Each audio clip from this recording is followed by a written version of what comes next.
नमस्कार, यो हो समाचारमा स्वागत छ। म दिपेश घिमिरे। म शशि नेपाल। सुरु गरौँ अहिलेसम्मका प्रमुख समाचारबाट।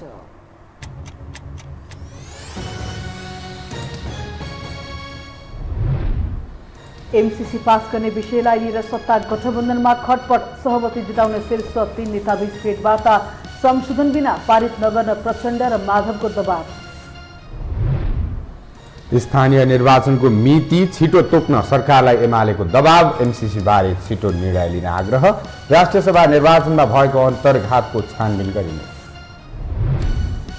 24 लाख डोज खोप हराएपछि स्वास्थ्य विभागसँग सरकारले माग्यो यथार्थ विवरण। शुक्रबारसम्म सबै विवरण पठाउन निर्देशन। आज 5000 बढी संक्रमित थपिए।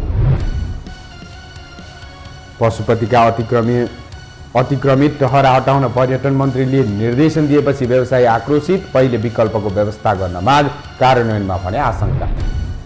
र यमनमा विद्रोही र सरकार बीचको सङ्घर्षमा 1500 बालबालिका मारिए। 7 वर्षका बालबालिकालाई पनि भर्ती लिने गरेको खुलासा, थप क्षतिको चेतावनी।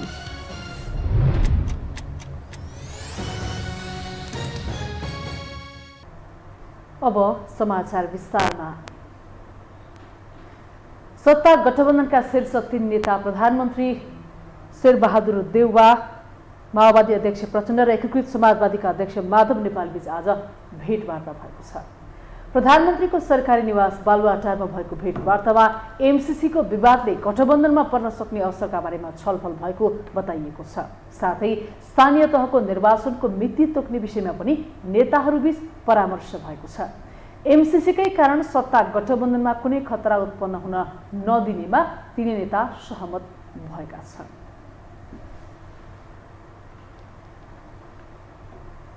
लामो समयदेखि उल्झनमा रहेको एमसीसीलाई वारपार गराउने लक्ष्यका साथ प्रधानमन्त्री शेरबहादुर देउवा अघि बढेका छन्। त्यसका लागि गठबन्धनै टुटाउन समेत पछि नपर्ने बताएका उनले विपक्षी दल एमालेसँग पनि सहायताका लागि हात अघि बढाएपछि सत्ता गठबन्धनमा तरङ्ग आएको छ।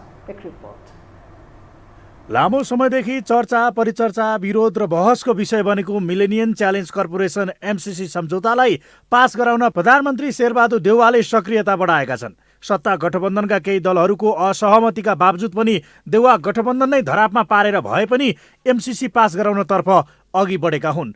त्यसका लागि उनले प्रमुख प्रतिपक्षी दल नेकपा एमालेसँग समेत सहयोगका लागि साथ खोजिरहेका छन्। यसअघि प्रधानमन्त्री देउवा विपक्षी नेता ओलीलाई भेट्न पुस 24मा उनकै निवास बालकोट पुगेका थिए। करिब 1 घण्टा चलेको सो भेटमा एमसीसीको विषयमा कुराकानी भएको थियो। सो भेटमा नेकपा एमालेका अध्यक्ष केपी शर्मा ओलीले सभामुख अग्नि सापकोटालाई हटाए, प्रतिनिधि सभाको अवरोध खोल्ने र एमसीसी अनुमोदन गर्न सघाउने प्रस्ताव देउवालाई गरेको खुलेको थियो। यता कङ्ग्रेस नेताहरू पनि मुद्दाहरूमा देखिएको समस्या समाधानका लागि गठबन्धन बनेको र मुद्दाहरूमा सहमति नभए गठबन्धन टुटेर नयाँ समीकरण बन्ने बताउँदै आएका छन्। उहाँहरूले समय मागिरहनु भएको छ। मागेको समयमा प्रधानमन्त्रीले छिटो गर्नुहोस् भनेर तागेता गर्नुभएको छ। ढिलो छिटो गठबन्धन चाहिँ यस विषयमा सर्वसम्मति रूपमा प्रस्तुत हुन्छ र प्रतिपक्षको पनि सहमति लिएर सदनबाट पास गर्छौँ।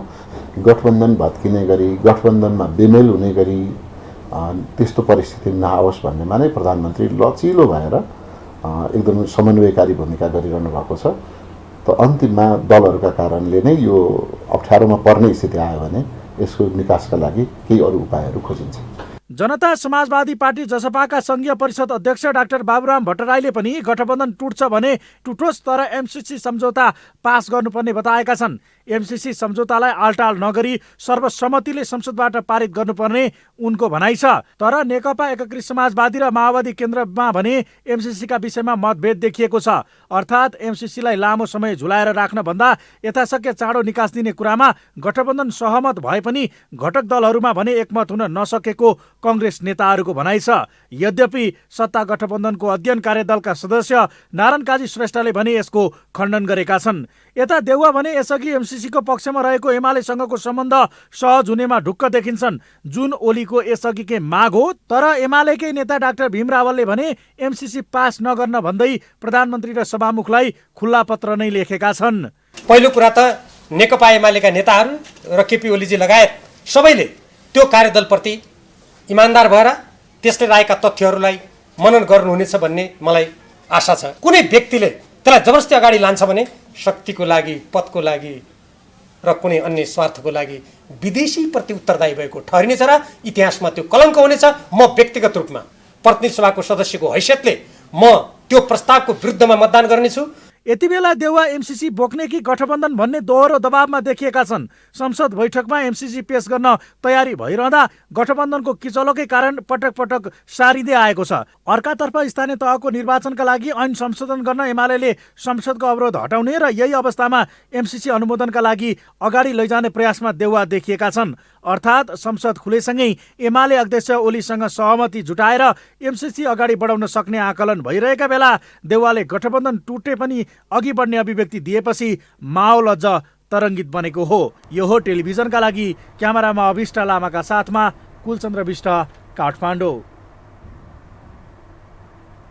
नेकपा एमालेका नेता तथा प्रतिनिधि सभा सदस्य भीम रावलले एमसिसी सम्झौता संसदबाट अनुमोदन नगराउन प्रधानमन्त्री, सभामुख तथा सरोकारवालाहरू समक्ष आग्रह गर्नुभएको छ।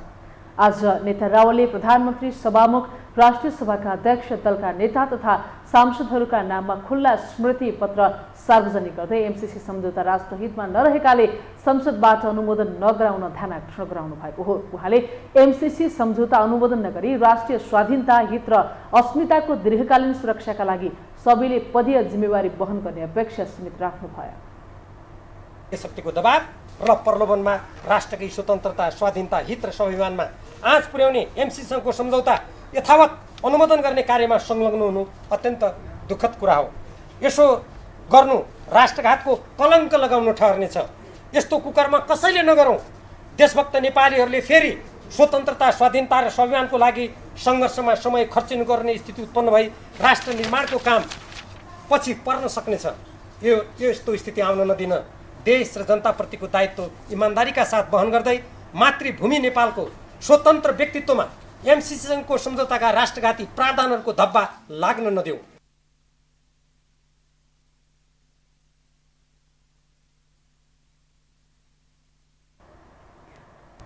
नेता रावलले एमसिसी सम्झौता अनुमोदन भएमा राष्ट्रघात ठहरिने अडान दोहोर्याउनु भयो।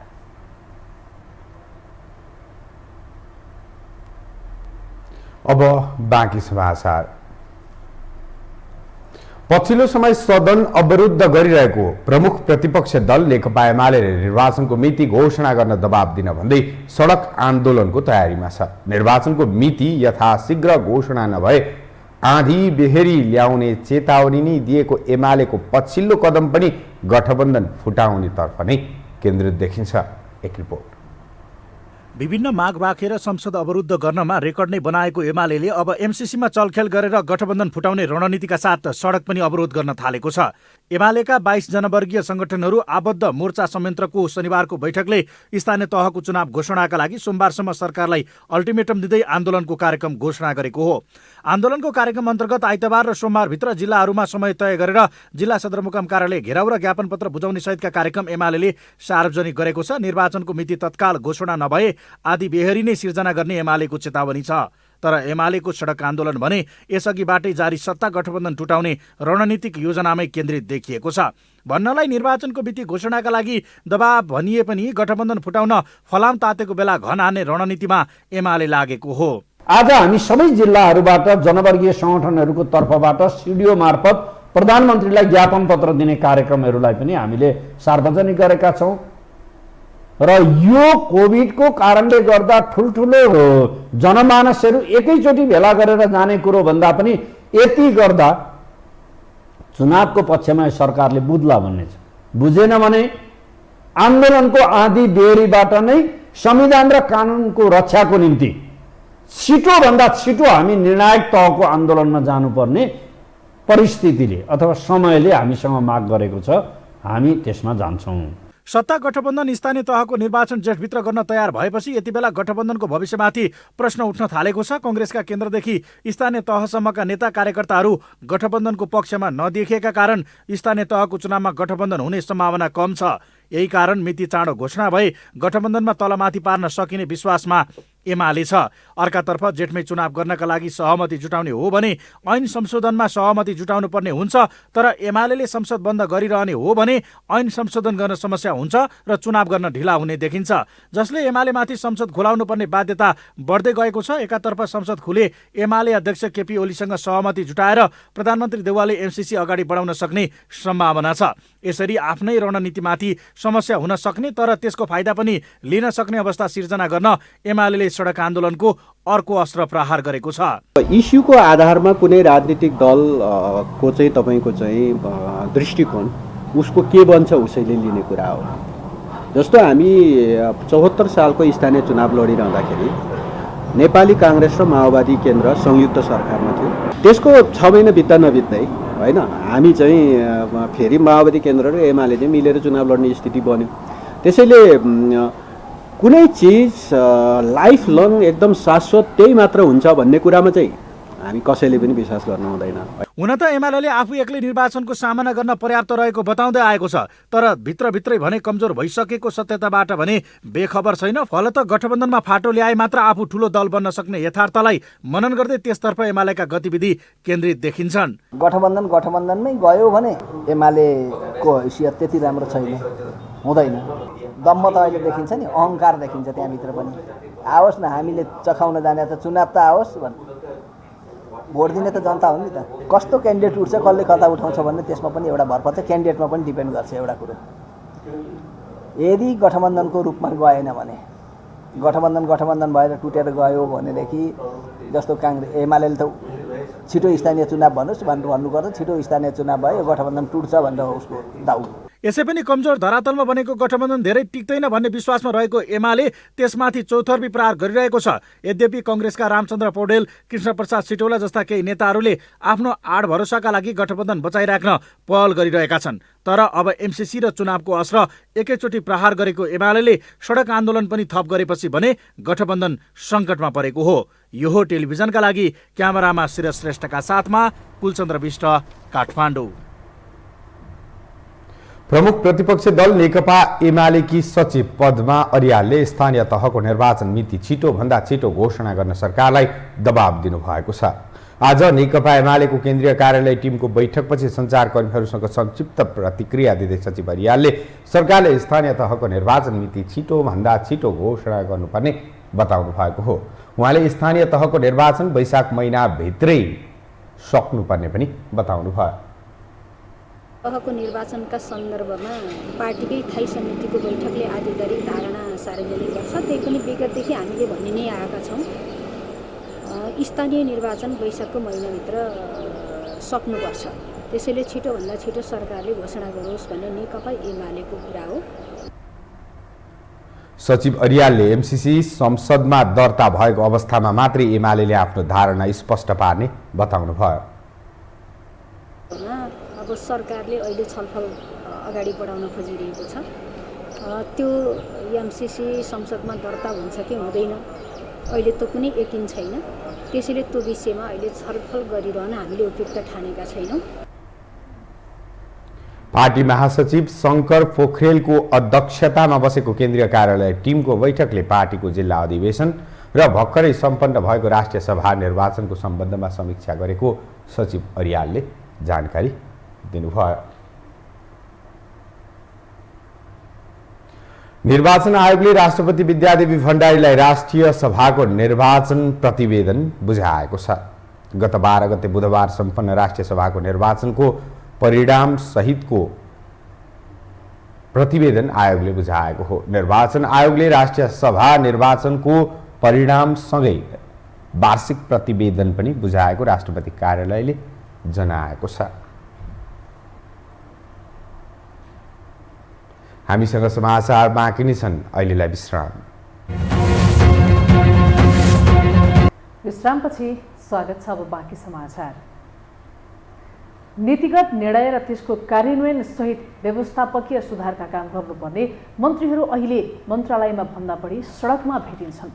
मन्त्री बने लगत्तै आफ्नो मातहतका कार्यहरूको अनुगमन तथा निरीक्षण गर्ने पुरानो प्रवृत्ति भए पनि सत्ता गठबन्धनका मन्त्रीहरूलाई बढी प्रचारमुखी बन्ने गरेको आरोप लाग्ने गरेको छ। एक रिपोर्ट।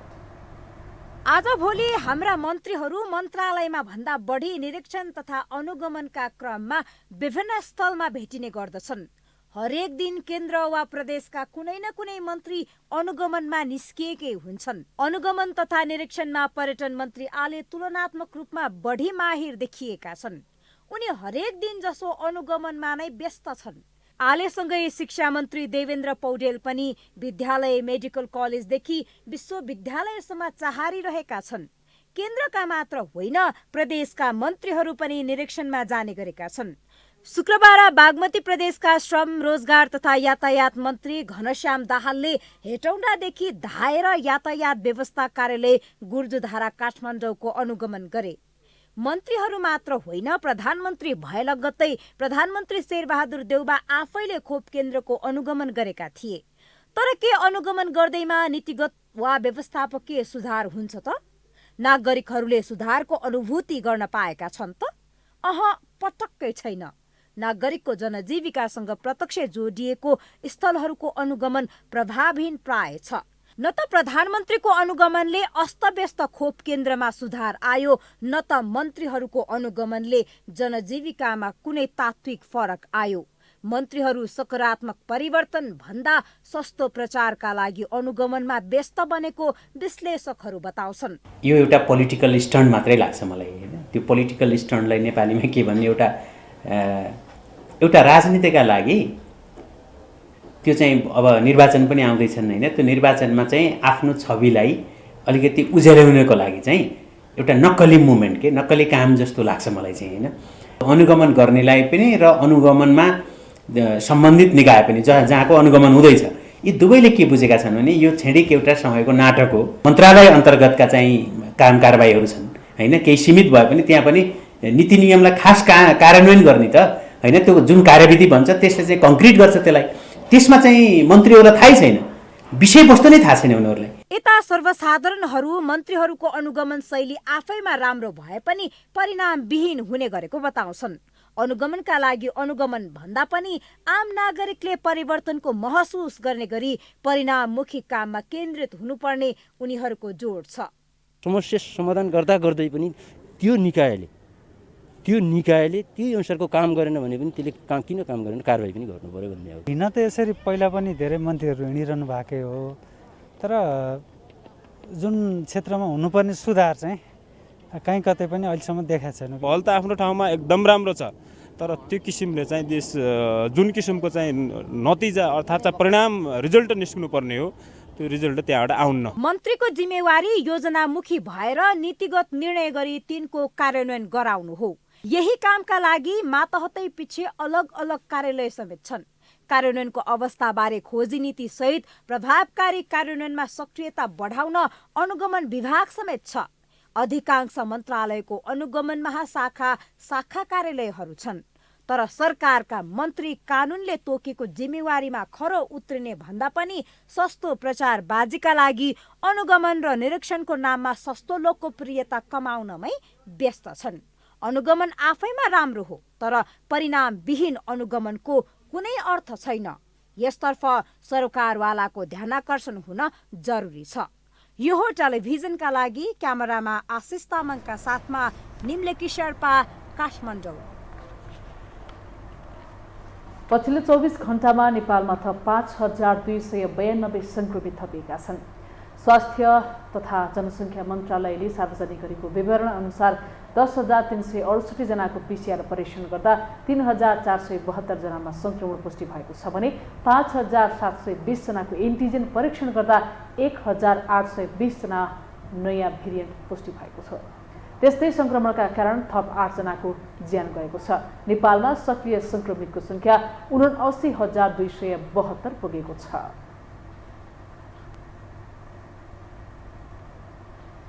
सरकारले शुक्रबारसम्म कोरोना विरुद्धको मौजदात खोप र खोप लगाएका सबै व्यक्तिहरूको विवरण पठाउन निर्देशन दिएको छ।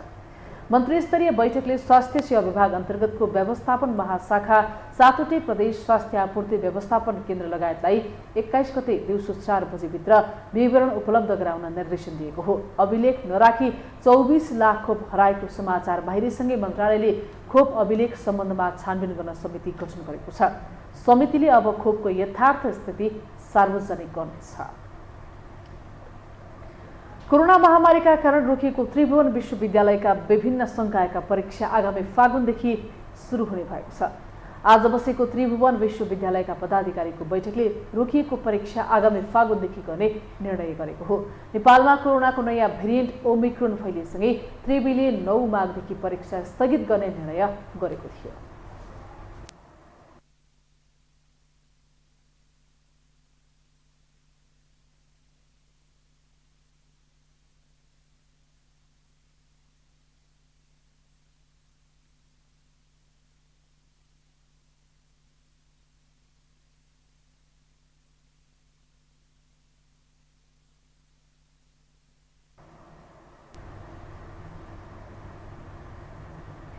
अब बाँकी समाचार।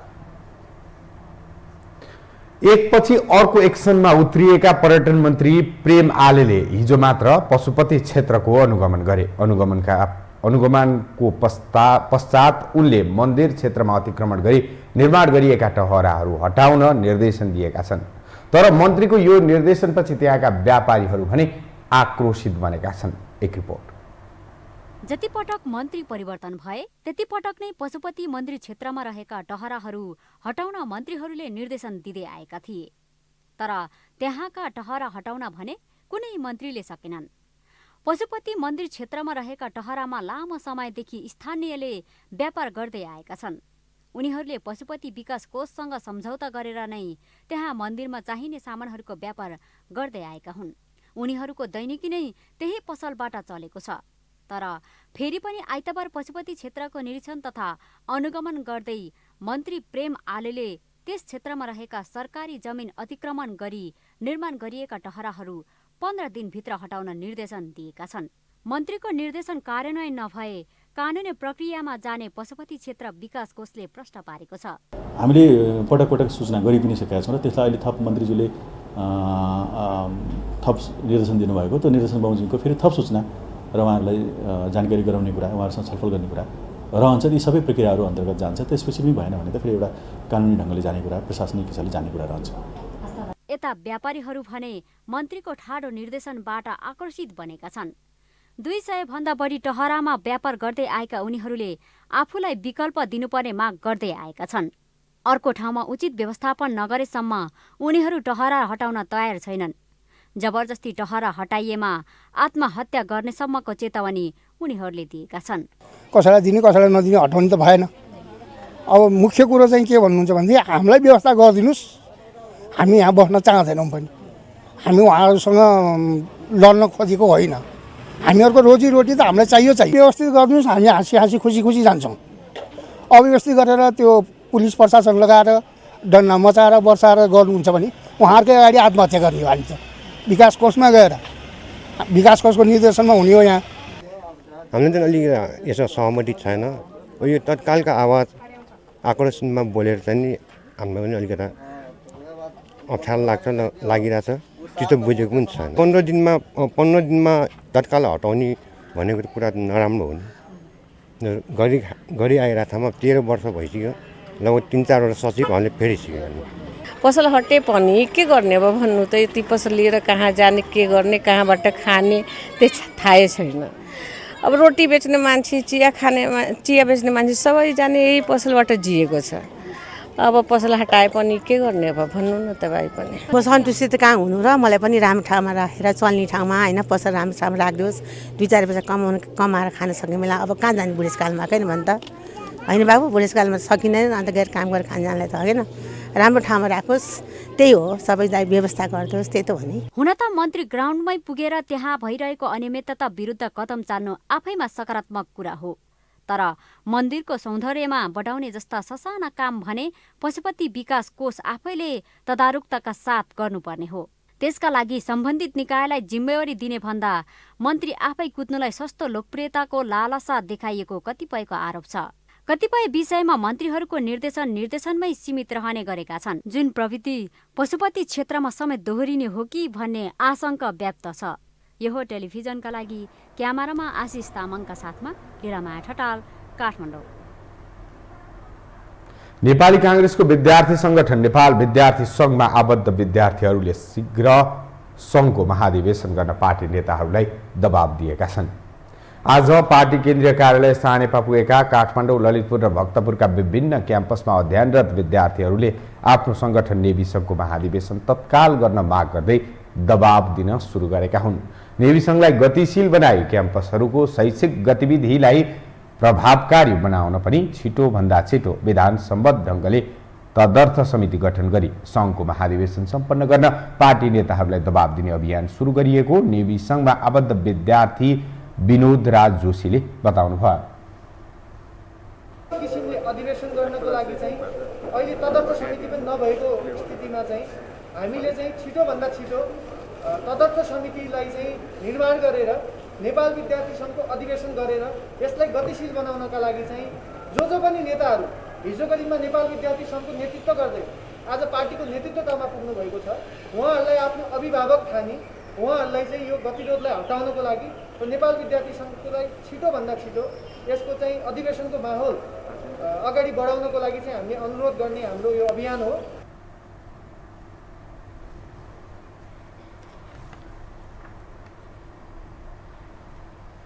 यता सो पत्र बुझ्दै कांग्रेस केन्द्रीय सदस्य नयन सिंह महरले नेवी संघ लगायतका भातृ संस्थाहरूको महाधिवेशन सम्पन्न गराउन आफूले नेताहरूलाई अनौपचारिक रूपमा दबाब दिँदै आएको र अब बस्ने केन्द्रीय समिति बैठकमा औपचारिक रूपमै छलफल गराउने प्रतिबद्धता जनाउनु भयो।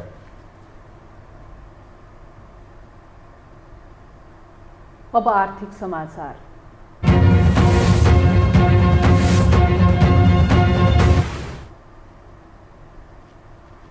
मध्य प्रदेश सरकारको चालू आर्थिक वर्षको 6 महिनामा पुँजीगत खर्च 5% भन्दा कम रहेको छ। प्रदेश सरकारले समयमा नै बजेट ल्याए पनि विनियोजित बजेट बाँडफाँड तथा रकमान्तर समेत नभएकाले चालू आर्थिक वर्षको 6 महिनामा पुँजीगत खर्च 5% भन्दा माथि हुन नसकेको हो। एक रिपोर्ट। मध्य प्रदेश सरकारले बजेट समीक्षा गरेर बजेट खर्चलाई गति दिन सबै मन्त्रालयहरूलाई ताकेता गरेको छ। तर मन्त्रालयहरूले विकास बजेट खर्च बढाउन चासो नदेखाउँदा अधिकांश मन्त्रालयको बजेट खर्चको अवस्था नाजुक देखिएको छ। मध्य प्रदेश सरकारले बजेट भाषण मार्फत विनियोजित बजेट खर्च गर्न नसक्ने तर अर्थ मन्त्रालयबाट बजेट थप्न दबाव बढ्ने भएकोले पनि समस्या आएको अर्थ मन्त्रालय बताउँछ। यता मध्य प्रदेश सरकारले चालू आर्थिक वर्षको 6 महिनामा कुनै पनि मन्त्रालयको पुँजीगत खर्च मात्रै नभएर समग्र बजेट खर्च नै सन्तोषजनक नभएको स्वीकार गरेको छ। निश्चित रूपमा अब यो हामीले भर्खर चाहिँ अर्धवार्षिक समीक्षा गोष्ठी हामी सम्पन्न गर्यौं र सम्पूर्ण मन्त्रालयहरूको जुन खर्च प्रगतिहरू छन् स्वाभाविक रूपमा सन्तोषजनक छैन र त्यसका अब अहिलेको खर्च प्रगति नहुनुका कारणहरू हामीले अल्याएका छौँ र यसलाई सुधार गर्नतर्फ चाहिँ हामी अगाडि बढेका छौँ र खास गरी विगतका यो 4 वर्षका जुन अनुभवहरू छन् त्यो अनुभवहरूलाई बटुलेर पनि यो वर्ष मलाई लाग्छ अरू वर्षको तुलनामा राम्रो प्रगति हुन्छ मैले विश्वास लिएको छु। यस्तै भौतिक पूर्वाधार विकास मन्त्रालयले भने नेपाली कांग्रेसको महाधिवेशन लगायतमा व्यस्त भएकोले लक्ष्य अनुसार पुँजीगत खर्च गर्न नसकिएको बताएको छ। सरकारले बिस्तारै बजेट खर्च गर्ने गति बढाउँदै लगेकोले चालू आर्थिक वर्षमा 80% बजेट खर्च हुने दाबी गरिएको छ। पहिले पनि यो मन्त्रालयमा मलाई लाग्छ 65-70% खर्च भएको हो। यसपालि अहिले अब गति समातेको छ। अलिकता हाम्रो अधिवेशन सदस्यले गर्दा पनि अलि लेट भएको हो, अलिक त्यतातिर ध्यान दिएन। तर मलाई के लाग्छ अब अन्य मन्त्रालयको कुरा त भन्न सक्दिनँ। हाम्रो मन्त्रालयको एकदम स्पिड समातिसकेका छ, योजनाहरू अगाडि बढिसकेका छ, डिपिआर ठेक्का लाग्दैछ। तपाईँ विश्वास के गर्नुहोस् यो अन्तिम हुँदाहुँदै लगभग हामी 80% खर्च गर्छौँ। पहिले पनि खर्च भएको, फेरि पनि खर्च हुन्छ। अर्थ मन्त्रालयले दिएको जानकारी अनुसार सबैभन्दा कम बजेट खर्च मुख्यमन्त्री तथा मन्त्री परिषदको कार्यालयले गरेको जनाएको छ। मुख्यमन्त्री कार्यालयद्वारा सञ्चालन हुने योजनाहरूको काम अहिलेसम्म पनि सुरु नै भएको छैन। चालु आर्थिक वर्षमा प्रदेशसभाको पुँजीगत तर्फको बजेट 1 करोड 3 लाख विनियोजन भएकोमा खर्च भने शून्य रहेको छ।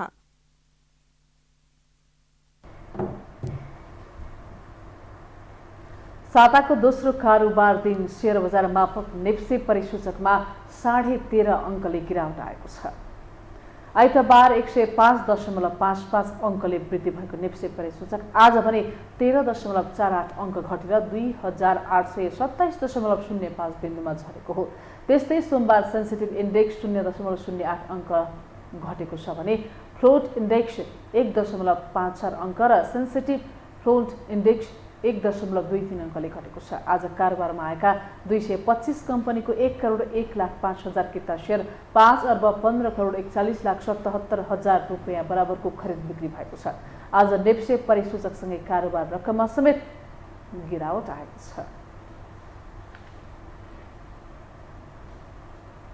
हामीसँग अन्तर्राष्ट्रिय र खेल समाचार बाँकी नै छन्। अहिलेलाई विश्राम।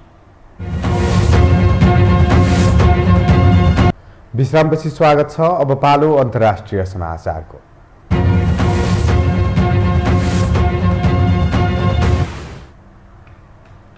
यमनमा हुती विद्रोही र सरकार बीचको सङ्घर्षका क्रममा 1500 बालबालिका मारिएको एक तथ्याङ्क सार्वजनिक भएको छ। संयुक्त राष्ट्रसङ्घले हालै सुरक्षा परिषदलाई बुझाएको प्रतिवेदनमा सन् 2020 मा भएको सङ्घर्षमा 1500 बालबालिका मारिएको उल्लेख गरिएको छ। त्यस्तै प्रतिवेदनमा हुती विद्रोहीले यमनको विभिन्न शिविर र मस्जिदहरूमा धमाधम बालबालिका भर्ती गरिरहेकाले आगामी दिनमा थप बालबालिकाको सङ्घर्षका क्रममा मारिने आकलन गरिएको छ। हुती विद्रोहीको भर्तीका क्रममा 7 वर्षका बालबालिकाहरू पनि लिने गरेको खुलासा भएको छ।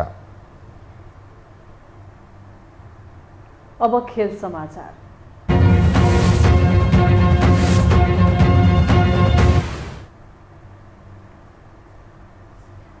शहीद स्मारक डिभिजन लिग अन्तर्गत 9औं चरणमा स्थगित भएको नेपाल पुलिस क्लब र च्यासल युथ क्लब बीचको खेल आगामी शनिबार हुने भएको छ।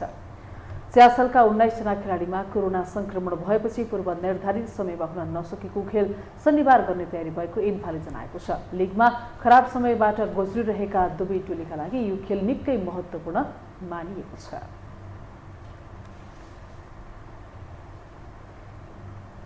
खेल समाचारसँगै हामी यो समाचारको अन्तिममा आइपुगेका छौँ। बिदा हुनुअघि प्रमुख समाचार पुनः एकपटक।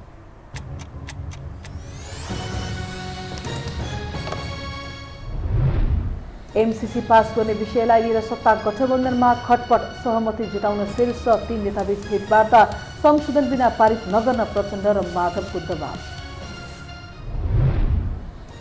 स्थानीय निर्वाचनको मिति छिटो तोक्न सरकारलाई एमालेको दबाव, एमसीसी बारे छिटो निर्णय लिन आग्रह, राष्ट्रिय सभा निर्वाचनमा भएको अन्तर्घातको छानबिन गरियो। 24 लाख डोज खोप हराएपछि स्वास्थ्य विभागसँग सरकारले माग्यो यथार्थ विवरण, शुक्रबारसम्म सबै विवरण पठाउन निर्देशन, आज 5000 बढी संक्रमित थपिए। पशुपतिका अतिक्रमित टहरा हटाउन पर्यटन मन्त्रीले निर्देशन दिएपछि व्यापारी आक्रोशित, पहिले विकल्पको व्यवस्था गर्न माग, कार्यान्वयनमा भने आशंका। र यमनमा विद्रोही र सरकार बीचको सङ्घर्षमा 1500 बालबालिका मारिए, 7 वर्षका बालबालिकालाई पनि भर्ती लिने गरेको खुलासा, थप क्षतिको चेतावनी।